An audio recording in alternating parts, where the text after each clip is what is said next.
اب سوال ہے کہ جو خواب من اللہ ہو کیا تو اس کی تعبیر کیسی دی جائے گی؟ کہتے ہیں کہ تعبیر دینا بہت مشکل کام ہے، تعبیر دینا بہت، تو تعبیر وہ شخص دے سکتا ہے، یہ کتابوں میں لکھا ہے، کم از کم وہ عالم ارواح کو بھی دیکھتا ہو کیا، اس کی تعبیر تو 100% ہوگی، یعنی اتنا بڑا بزرگ ہو، اور اگر بزرگ نہیں ہے لیکن صاحب علم ہے، اس کے لیے حکم یہ ہے کہ کسی ایک جز کو لے کر ایک اندازہ لگا لو اور خواب کی تعبیر اس کو بتا دو، ورنہ حقیقت تو یہ ہے کہ خواب کی تعبیر بہت مشکل ہے۔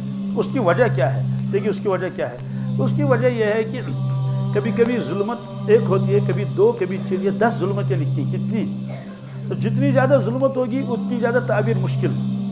یہ ایک چشمہ میں نے کھڑا کر لیا، یہ سب لوگ چشمہ دیکھ رہے ہیں نا، چشمہ، اگر بالفرض میں اس چشمے کو اس کے اندر بھر کر ایسے کھڑا کروں اور لوگوں سے پوچھوں بتاؤ میرے ہاتھ میں کیا ہے، کیا بات سمجھ آ گئی؟ کوئی کہے گا جناب تو قلم ہوگا، کوئی کہے گا قلم تو نہیں ہے تو اور کوئی چیز ہے، تو انہیں بتا نہیں پائیں گے۔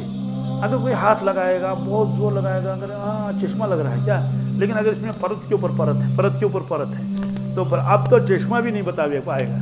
تو ظلمتیں جتنی ہوں گی اتنی تعبیر مشکل ہوگی، تو یہ لکھا ہے۔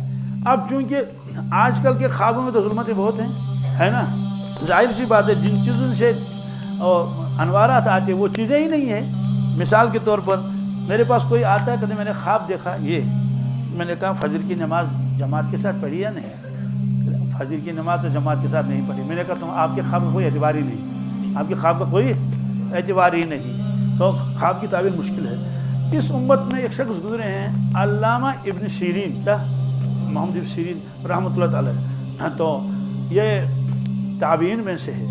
اللہ نے ان کو علم دیا تھا کس کا؟ تعبیر کا۔ جیسے یوسف علیہ السلام کے بارے میں آگے آئے گا کہ اللہ تعالیٰ نے ان کو تعبیر کا علم دیا تھا، زبردست تعبیر کا علم دیا تھا۔ تو علامہ ابن سیرین نے پھر ایک کتابی لکھ ڈالی، تعبیر الرؤیا، تعبیر۔ لیکن ایک بات ہمیشہ یاد رکھیں، تعبیر الرؤیا کو سامنے رکھ کر اپنے خواب کی تعبیر معلوم نہیں کرنا۔ کیا سوال کیوں؟ اس کی وجہ یہ ہے اگر دو آدمی ایک خواب دیکھیں، کیا ایک خواب دیکھیں گے تو دونوں کی تعبیر الگ ہوگی، دونوں کی تعبیر، خواب ایک ہی ہے۔ مثال کے طور پر ایک آدمی خواب میں اپنے آپ کو ننگا دیکھتا ہے، کیا تو اس کی تعبیر الگ ہے، دوسرے بھی ننگا دیکھے گا، اس کی تعبیر الگ ہے۔ مثلا اگر نیک آدمی خواب دیکھے گا کہ خواب میں ننگا ہے، کیا ہم بھی بعض مطلب دیکھتے ہیں نا، محاذ اس خواب اس ننگے ہیں تو آدمی پریشان ہو جاتا ہے، خواب میں ننگا ہوں، بڑے پریشان ہوتا ہے۔ تو کہا کہ اگر نیک ہے، صالح ہے، دیندار ہے، متقی پرہیزگار ہے، یہ خواب میں اپنے آپ کو دیکھا ننگا ہے، بدن پر کچھ بھی نہیں ہے، اس کی علامت یہ ہے اللہ نے اس کے گناہوں کو معاف کر دیا ہے۔ کیا اللہ نے اس کے گناہوں کو معاف کر دیا ہے۔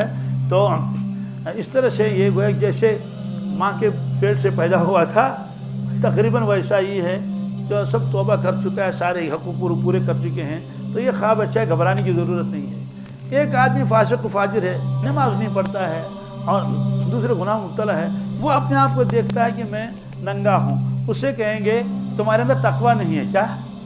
کیونکہ قرآن نے فرمایا وَلِبَاسُ التَّقْوَىٰ ذَلِكَ خَيْرٌ، تو تقویٰ کے لباس سے آپ خالی ہیں، یہاں ظاہری لباس مراد نہیں ہے، وہ تو ہے ہی سب کے پاس ظاہری لباس۔ تو آپ دیکھیں خواب ایک یہ تعبیر بدل گئی۔